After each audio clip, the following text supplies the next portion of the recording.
നമസ്കാരം. പതിരും കതിരും.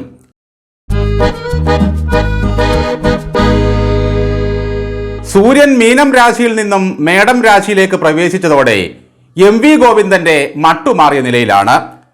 ഉത്തരായനം കാത്തു കഴിയുന്ന പാർട്ടിയെ ശ്വാസം ഊതിക്കൊടുത്ത് 26-ാം തീയതി വരെയെങ്കിലും കൊണ്ടുപോകണം. അതുകൊണ്ട് സന്ധി ബന്ധുക്കളെയും പോഷക സംഘടനകളെയും വരെ തള്ളിപ്പറയേണ്ട ഗതികേടിലായി ഗോവിന്ദൻ. ബോംബ് ഫാക്ടറിയായി അധപ്പതിച്ച DYFയെ കണ്ണിൽ ചോരയില്ലാതെയല്ലേ ഈ ഗോവിന്ദൻ തള്ളിക്കളഞ്ഞത്? കലപ്പശൂലം പിറന്ന മക്കളെ തള്ളിക്കളയുന്ന കാരണവരെ പോലെയാണ് ഗോവിന്ദൻ ആ കടും കൈ ചെയ്തത്. അതങ്ങ് പോകട്ടെ എന്ന് വയ്ക്കാം. വല്ലവന്റെയും ഒക്കെ പിള്ളാരാണ്.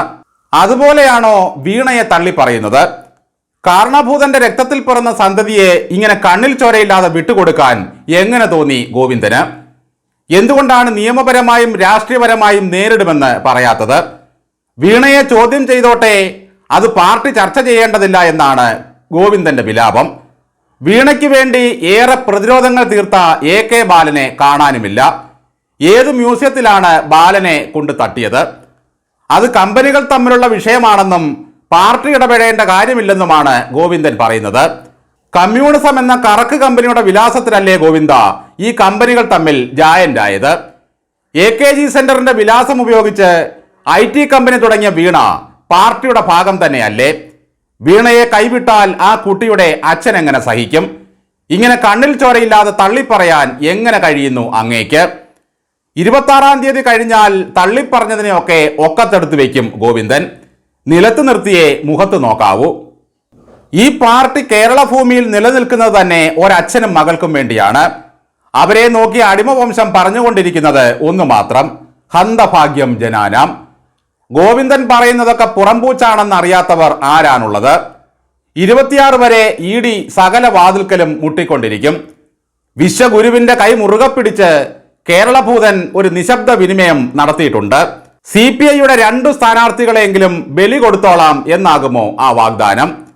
സാധാരണ RSSകാരേക്കാൾ നിലവാരം കുറഞ്ഞയാളാണ് നരേന്ദ്രമോദി എന്നാണ് ഗോവിന്ദൻ പറയുന്നത്. അവരുടെ നിലവാരവും നെഞ്ചളവും ഒക്കെ നിങ്ങൾക്കല്ലാതെ വേറെ ആർക്കാണ് അറിയുക? നീരവ് മോദി 13,000 കോടി കൊണ്ടുപോയില്ലേ, മെഹുൽ ചോക്സി 8,000 കോടി കൊണ്ടുപോയില്ലേ എന്നൊക്കെ ചോദിച്ചുകൊണ്ടാണ് ഗോവിന്ദൻ കരിവെന്നൂർ കൊള്ളയെ താരതമ്യം ചെയ്യുന്നത്. കർത്തായുടെ വീട്ടിലേക്ക് ED എത്തിയതുപോലെ ക്ലിഫ് ഹൗസിലേക്കും ED എത്തുമോ എന്നൊരു ഭയമുണ്ട് ഗോവിന്ദന്. അപ്പം ചുട്ടതും കല്ലുകടിച്ചതുമായ വിഷയങ്ങളല്ലാതെ ഏതെങ്കിലും ഒരു രാഷ്ട്രീയ വിഷയം ഈ പാർട്ടി സെക്രട്ടറി 4 ആളുകൾക്ക് മുമ്പിൽ ഇതുവരെ പറഞ്ഞിട്ടുണ്ടോ?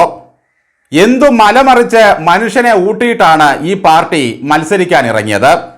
കുളിച്ചില്ലെങ്കിലും മറ്റവൻ പുരപ്പുറത്ത് കിടക്കട്ടെ എന്ന മട്ടിലുള്ള പ്രചാരണ കോലാഹലങ്ങളും തള്ളിമറിക്കലുമല്ലാതെ ഇവർക്ക് എന്ത് രാഷ്ട്രീയമാണുള്ളത്?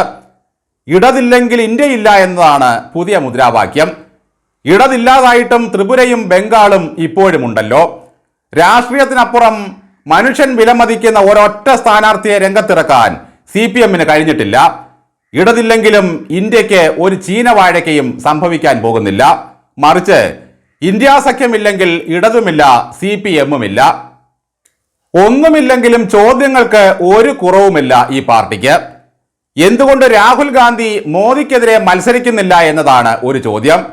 ഈ ചോദ്യത്തിന് ലളിതമായ ഒരു മറു ചോദ്യവും ആകാം: എന്തുകൊണ്ടാണ് യെച്ചൂരിയോ പ്രകാശ് കാരാട്ടോ മോദിക്കെതിരെ ഒന്ന് മത്സരിക്കാത്തത്? ഇത്രയും മുഴുത്ത ഒരു ശക്തി ഇന്ത്യയിൽ ഉണ്ടായിട്ടും എന്തുകൊണ്ടാണ് ഇവർ അതിന് തയ്യാറാകാത്തത്? വൃന്ദ കാരാട്ടിനാണെങ്കിൽ ദില്ലിയിൽ ഇരുന്നപ്പോൾ സഹിക്കുന്നതേയില്ല. വയനാട്ടിൽ കോൺഗ്രസ് കൊടിയില്ലാതെ പ്രകടനം നടത്തുന്നു. ലീഗിന്റെ കൊടിയൊട്ട് പൊക്കാനും അനുവദിച്ചില്ല. ആ സങ്കടം തീർക്കാനായി വൃന്ദ വയനാട്ടിലെത്തി. ഒരു പച്ചക്കൊടി എടുത്തങ്ങ് പോക്കി. അത് കണ്ട് ലീഗുകാർക്ക് കണ്ണു നിറഞ്ഞു നിൽക്കുകയാണ്. ഇന്ത്യ സഖ്യം ഒരു വിധത്തിൽ അധികാരത്തിൽ വന്നാൽ കോൺഗ്രസിന്റെ കൊടിയും പിടിച്ചു വേണം വൃന്ദ ദില്ലിയിൽ പ്രകടനം നയിക്കാൻ. കുത്തിത്തിരിപ്പും കോടികൾ മുക്കലും കുണ്ടാമണ്ടികളുമല്ലാതെ എന്തെങ്കിലും ഒരു നയമോ ഗുണമോ ഈ പാർട്ടിക്കുണ്ടോ ഗോവിന്ദൻ സഖാവേ? നന്ദി.